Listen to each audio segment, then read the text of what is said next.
If you want to quickly understand which stocks or assets are going up or down without analyzing each chart one by one, then the Heatmap feature is perfect for you. In this video, I'll show you step by step how to use the Heatmap on Tradingview in a simple and beginner-friendly way. First, open Tradingview and log into your account. Once you're on the home page, look at the top menu and find the Products section. From there, click on Heatmap.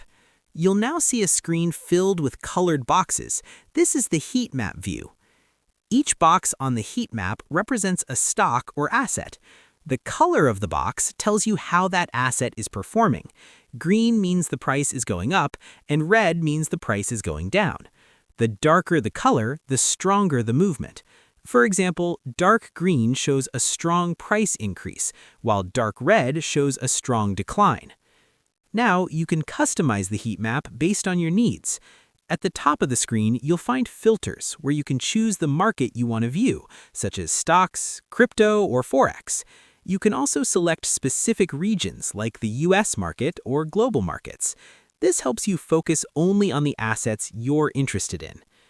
Another useful feature is sorting. You can sort assets based on performance, volume, or market cap. This helps you quickly identify top gainers and losers. You can also zoom in and click on any box to see more details about that specific asset, and even open its chart directly for deeper analysis. The Heatmap is especially useful for spotting trends. For example, if most boxes are green, it means the market is generally bullish. If most are red, the market is bearish. This gives you a quick overview of market sentiment without much effort. You can also use the Heatmap before trading.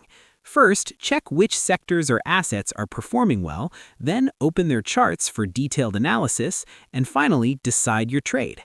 So, in simple words, using the Heatmap on Tradingview is easy.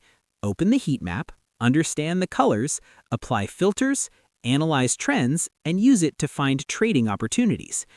If you found this guide helpful, don't forget to like, share, and subscribe for more simple trading tutorials.